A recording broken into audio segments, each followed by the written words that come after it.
Good morning, good afternoon, good evening, folks. Michael Zuber, one rental at a time, back with his Monday guest and great friend of the channel and just all around nice guy, Mr. Greg Dickerson. How you doing, sir? Doing great, Michael. Good to see you. I love that background. It's making me feel happy to be inside because that looks cold. Yeah, I love Zoom. I got a new updated computer that can now do virtual backgrounds. So I've been playing around with all kinds of different virtual backgrounds. Yeah, that's a good one. That's a good one. They look real. Yeah, yeah. Sometimes people get on Zooms and you move around and it's all, you can tell it's fake. Yours are great. I can't tell. Yeah. So, hey, what I wanted to do here, Greg, because again, it goes back to your story of truck in a toolbox, right? Our first conversation, I don't know, seemingly 2 years ago, maybe even 2.5. And that is under the context of, well, you know what? We're coming up on another year in. Lots of people are going to talk about New Year's resolution.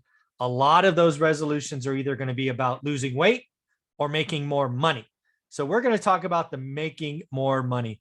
I have some ideas, but I thought I would ask you, the expert, the entrepreneur, if you're sitting here, you have a W-2, you have a job, and your desire is to make more money, what are some things you might tell someone? Yeah. And, let's do a bonus episode today on, like what we talked about, goals versus plan, the whole resolution thing and all that, because resolutions are worthless. So, let's do one on what is actually real that people can put to work and change their lives or their situation. But, going back to what you said, how can people make more money? Number one is you got to educate yourself, right? There's a lot of ways you can make money. Mm-hmm. You can invest in stocks, you can invest in crypto, you can invest in real estate, you can start a business, a lot of different ways to make money, but none of those will make you money. The only thing that's going to make you money is the information that you have, the education. So you have to get the education first. You have to learn something. If you want more money, then you have to develop more skills. You have to develop more knowledge. We live in a knowledge-based economy now, an expert-based economy, and the highest paying jobs oftentimes are skill, type positions.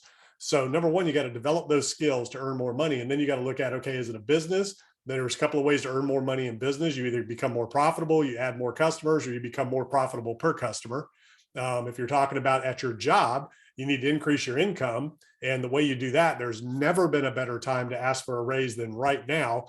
But the key is where people often make mistakes asking for raises is they come and say, hey, I've been here a year. I think I deserve a raise. Yeah. And then my response to that is always, well, what are you doing today differently than you did the day you were hired 1 year ago? Is there any increase in value to the company that justifies your income increase? Now, again, today's very different because most companies are struggling for good employees. And if you're a good employee, meaning you're the first one in, last one out, nobody has to ever follow up on you, ask you for things. You're adding value to the company, to your boss, to all of the other people around you. And that's extremely important. If nobody has to follow up on you, if you're the person that people know, hey, when I talk to Michael, it's done. I don't even have to think about it.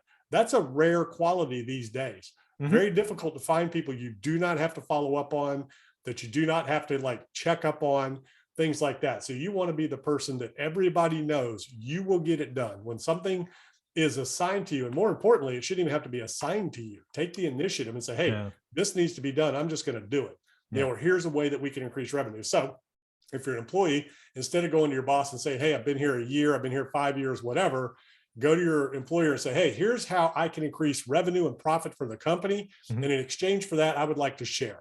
And here's how I think that would be a fair exchange for both of us. I'd like an increase in salary here, and then I'd like a percentage of what I can bring to the bottom line. Every company's different. Every situation's different. So if you're in human resources, your metrics are going to be a little bit different. That's not necessarily a revenue center. Although if you retain employees in a large company in human resources, you're saving the company money from training and that expense and things. So in every department, there's a way that you can become more entrepreneurial, where you can add to the bottom line or add to the top line, which should increase the bottom line. So think in terms of, number one, increase your skill sets, increase the value that you can bring, and then be the dependable type of person that nobody has to follow up on. Nobody has to ask really, for. You take the initiative and get things done, whether it's business, whether it's a job or whatever. That's how you increase your income. Yeah, when I think about this question, because again, I'm going to get a lot. I kind of see three things. One is most people watching this are employees today. So you're right. I was a hiring manager for the last, 12 years of my career.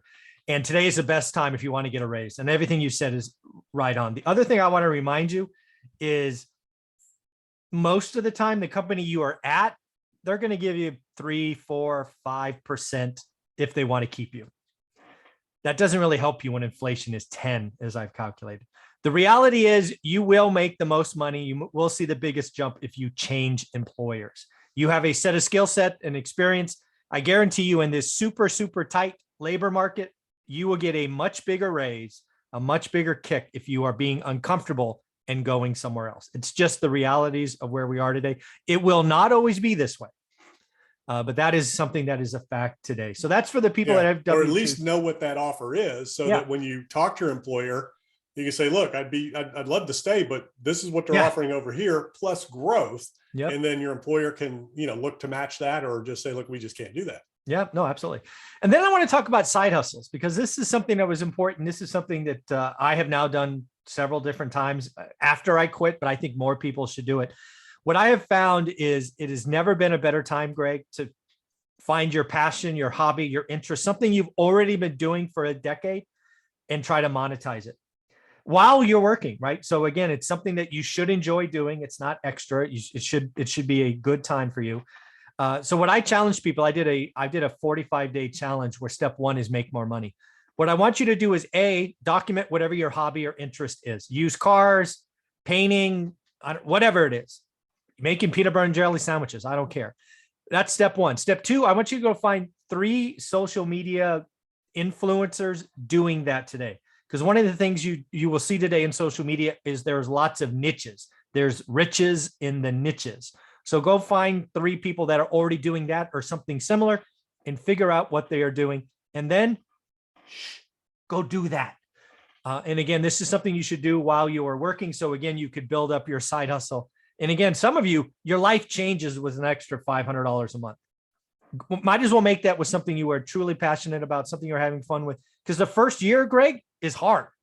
After that, it kind of grows on itself, but the first year is hard. So that's something I'm challenging people with. What do you think? Yeah, absolutely. I've got a course on that, how to start a, online entrepreneurship course, teaching you how to start a virtual business. And it can be, like you said, it could be a hobby. It could be a passion. It could be a skill. Again, number 1, you need to develop a skill. And number 2, what's the problem you're solving? And then look at that, what you're talking about, the hobby niche out there. I mean, people pay for all kinds of different things in terms of, information on, gardening, cooking, puzzles. I mean, all kinds of different hobbies that you're good at, scuba diving, whatever it is. People are looking for information and products. So there's a couple of ways you can do it. One is you can, sell information in terms of, how to be better at, or how to do something different, or, whatever it is.